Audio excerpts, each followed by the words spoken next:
miq, po jetojmë në kohë të pazakon ku artiku po shkrin, Amazona po thahet e Europa po digjet nga temperaturat ekstreme, ende nuk jemi zyrtarisht në verë, por temperaturat që po jetojmë pra janë mjaft të larta. Si do të jetë kjo fundjavë në Shqipëri dhe çfarë do presim këtë verë, do të flasim me Anira Gjoni, specialiste e gjeo. Anira, përshëndetje dhe faleminderit.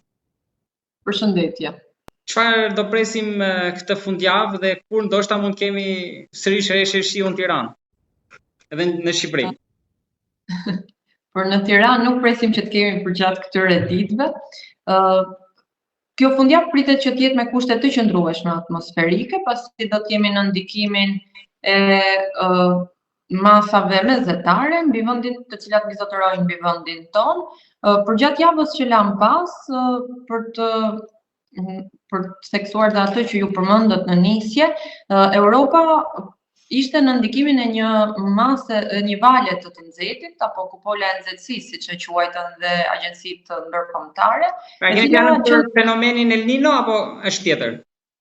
Jo, nuk ka lidhje me fenomenin El Niño, kjo çfarë ndodhi mbi Europë. Domethënë nuk preket, e kemi shpjeguar vit pas viti, nuk preket Shqipëria, as rajoni jon, nga nuk ka efekte të menjëhershme të El Niños. Ajo çfarë ndodh fenomeni El Niño, për të dhënë një shpjegim shumë të shkurtër. Fenomeni El Niño, aktivitetin e tij e ka mbi oqeanin paqësor dhe është larg prej nesh. Sigurisht që si fenomen ndikon në klimë, sepse klima nuk mund të jetë e veçuar dhe ka një lidhje, është një sistem global dhe sigurisht që efektet ndihen dhe ka efekte mbi klimën, e thënë kështu në përgjithësi në tërësi, por nuk ka efekte direkte mbi vendin tonë. Efektet direkte përkthehen në brigjet e oqeanit paqësor dhe rreth aty ku ndodh fenomeni. Pra nuk duhet ngatruar kjo pjesë. Ajo çfarë ndodhi për momentin Ballkani dhe Shqipëria nuk preken nga ky fenomen, për gjithë ata që na dëgjojnë për herë të parë. Jo vetëm për momentin, po nuk ka efekte të menjëhershme as fenomeni El Niño, as La Niña, të cilët janë dy fenomenet që pasojnë njëri tjetrin dhe kanë aktivitet mbi oqeanin paqësor. Nuk prekin vendin ton as në mënyrë direkte, jo, mund të prekin në mënyrë indirekte, pasi shkaktojnë disa pasoja negative në brigjet e paqësorit, në vendet që janë përreth paqësorit, dhe më pas vinë si efekt zinxhir deri në vendin ton, por jo me pasoja direkte mbi ne. Ajo çfarë ndodhi përgjatë kësaj jave mbi Europë ishte kalimi i një mase të nxehtë në origjinë afrikane, ku qendrën e veprimtarisë e kishte kryesisht mbi Portugali, Spanjë dhe Francë, gjithashtu dhe në Mbretërinë e Bashkuar, ndërkohë që ne ndodheshim në periferi të kësaj mase të nxehtit. Dhe agjencitë e vendeve të cilat unë përmenda, pra në perëndim të Europës, raportuan që temperaturat në vendet e tyre priteshin të arrinin deri në 40, ashtu ndodhi. Ne për vendin tonë, sipas modeleve të parashikimit, duke qenë se ishim dhe në periferi të kësaj mase të nxehtë, temperaturat arritën deri në 33 gradë maksimumet, të cilat regjistrohen edhe në zonat e ulta, kryesisht janë në pjesën perëndimore të vendit.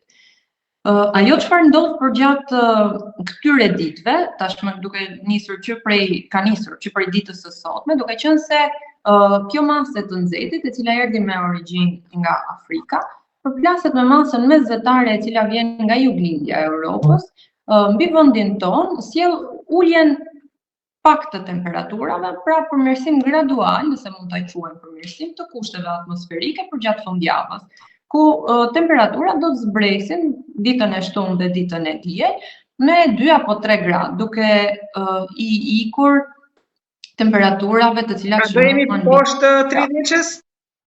Do shkojnë deri në 29 në zonat e ulta. Edhe diçka ndoshta që duhet sqaruar për publikun, kur i referohemi si Instituti i Gjeoshkencave, ashtu si agjencitë ndërkombëtare, kur i referohemi vlerave të temperaturave të ajrit, ne flasim për vlera të matura sipas standardeve të Organizatës Botërore të Meteorologjisë. Pra ka disa kushte që maten temperaturat, sepse shpeshherë bëhet një ngatrim ndoshta me dashje apo pa dashje sa i takon pjesës së temperaturave të ajrit. Kur i referohemi vlerës 33, ne nuk kemi marrë parasysh efektin e ndikimit urban në zonat të caktuara. Çka do të thotë se temperatura mund të ndjehet si më e lartë në qendrat urbane.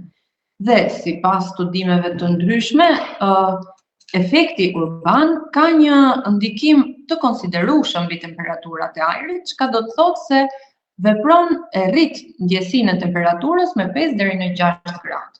Pra, në Tiranë 33-shi bashkë me efektin urban ka çuar 38. Unë po shpjegoj se si ndodh nga ana shkencëtare. Tani futet edhe muaji qershor, kështu besoj do jemi edhe qershorin? Qershori nis me temperatura dita e hënë dhe dita e martë, temperaturat pritet që të regjistrojnë deri në 31 gradë, temperaturat maksimale të ajrit, të cilat priten të jenë në zonat e ulta, pra arrijën zakonisht maksimale sa i takon temperaturave të ajrit. Diçka që ishte shqetësuese për gjatë këtyre 3 ditëve të fundit ka qenë temperatura minimale e ajrit, e cila pësoi një rritje të menjëhershme duke shënuar deri në 18 gradë në zonat e ulta, çka do të thotë se i përafrohet temperaturës minimale të korrikut apo të gushtit, ku regjistrohen temperatura 20 ose mbi 20, ku fillojnë edhe netët tropikale. Ndërkohë që për gjatë fundjavës, ditën e shtunë dhe ditën e diel, pritet që temperaturat minimale të pësojë një zbritje. Në zonat e ulta, meqense ju referova që në fillim, pritet që për ditën e shtunë minimale pritet të shkojnë deri në 15, ndërkohë që ditën e diel shkojnë deri në 12. Pra do të ketë një frikim. Po. Edhe diçka të fundit kjo verë pritet jetë më e nxehtë, sepse sipas ekspertëve që kanë folur në media ndërkombëtare pritet një rritje mesatare globale.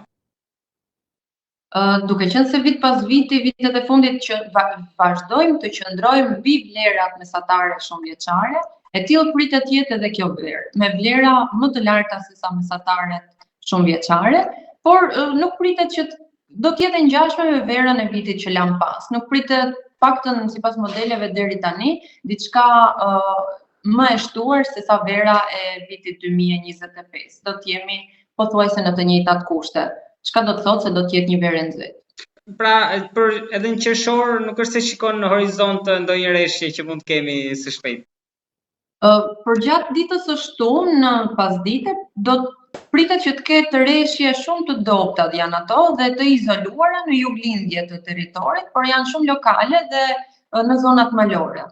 Ndërkohë që edhe dita e hënë në pasdite, në veri të vendit, po do të jenë vetëm në Alpe, në zonat malore, pritet që të ketë rreshje, por janë të izoluara dhe me intensitete të dobta. Anira, faleminderit shumë për bisedën. Faleminderit juve. Rofsha